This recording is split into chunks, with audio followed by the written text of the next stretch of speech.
Strangelove, 2001: A Space Odyssey and A Clockwork Orange, has died at the age of 70 at his home in Hertfordshire. Stanley Kubrick was widely regarded as one of the greatest and most controversial masters of cinema.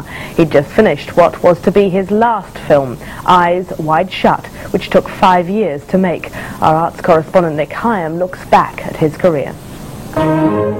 He was a filmmaker of genius. No director has produced so many modern classics.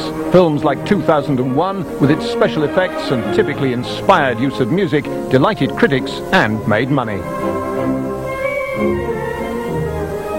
He was a self-taught filmmaker who could do every job on set. By the early 60s, when he came to Britain to make the controversial Lolita, he'd already made Hollywood hits like Paths of Glory and Spartacus. He made all his subsequent films in Britain, including the biting anti-nuclear satire Dr. Strangelove, starring Peter Sellers.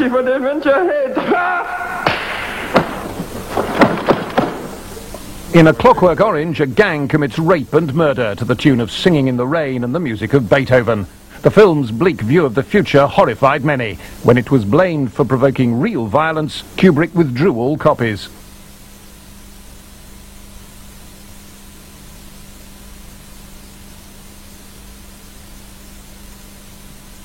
And longer to make. Nicholson said Kubrick gave new meaning to the word meticulous. You said we've got to get him out of here, as you got strong at the end, and I think it has to be a last desperate begging. He was the most pernickety perfectionist you could possibly imagine.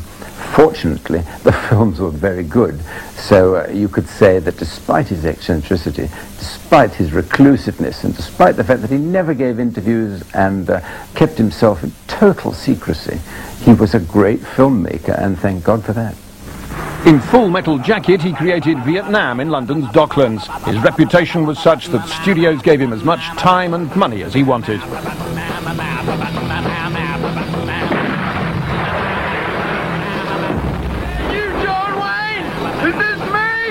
Start the cameras, this is Vietnam, the movie! Anyone who has ever been privileged to direct a film also knows that although it can be like trying to write War and Peace in a bumper car in an amusement park, when you finally get it right, there are not many joys in life that can equal the feeling. We'll have more on Stanley Kubrick later in this bulletin when we speak to the film critic John Marriott. Stanley Kubrick has died at the age of 70. In a career spanning almost 50 years, Stanley Kubrick directed a range of often controversial films, including Lolita and A Clockwork Orange. The film critic John Marriott says Kubrick's career was marked by its variety. In terms of themes, he was very interested in the whole dehumanizing of man, of society. Whether you look at Paths of Glory with Kirk Douglas, one of the great anti-war films, or A Clockwork Orange, or 2001, he was interested in men becoming mechanized, becoming machines.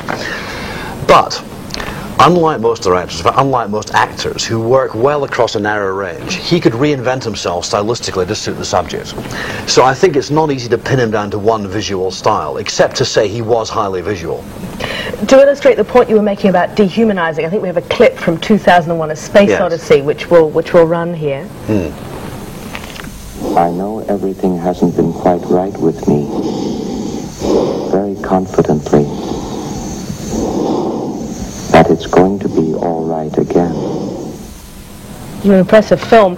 If it's fair at a time like this to question a director at all, what did his films lack? He was by nature a highly obsessive, meticulous individual. This is a polite way of saying his films were long. I mean, even a sort of pop film like The Shining, which would have been a great, slim 90-minute film, was 146 minutes long. I mean, this is quite absurd, and the film loses its way rather badly. Films like Spartacus, which had great moments in them and wonderful acting, was far too over-egged. Like all obsessors, he didn't know when to leave well alone. And I think if you look at Eyes Wide Shut, which he spent 2 years filming on the streets of London with Tom Cruise and Nicole Kidman, you know, 2 years making a film, it's absurd by anyone's standards.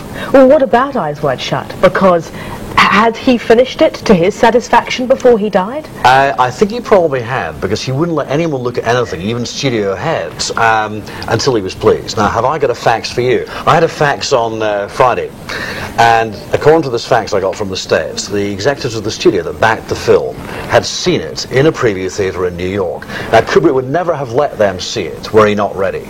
And this is before he died suddenly, so clearly he was ready. Being a highly secretive, protective man, he insisted that one of his gophers took the film out from England to New York and took it back on the next flight, back to his house. This was only 2 days ago. Do we know what the studio executives thought? Not yet. I'm sure he wouldn't let them speak. They may now speak, of course. Well, he did have almost unprecedented freedoms from studio interference, didn't he? How did he manage that? Well, he made, I mean, his early films didn't make a lot of money. The Killing was a very good film, gave him instant critical kudos. And Paths of Glory as well with Kirk Douglas, one of the great war films, certainly one of the great anti-war films ever. But when he made Dr. Strangelove, he really hit the mother load. I mean, that picture made a ton of money. No small coincidence, of course, that Peter Sellers was the star, playing 3 roles. So that made him a lot of money. But he was, you know, studios always want to make money, but they also like prestige. If they have a big shot prestige director attached to them, who will occasionally lose a lot and now and again make something, it helps them for PR reasons. Redeems the industry's reputation. He would not let studios not let him be free, let's put it that way. This is another way of saying he wasn't an easy man to get on with.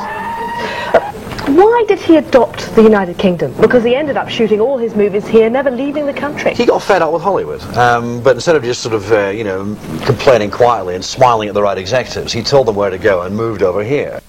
Film critic John Marriott.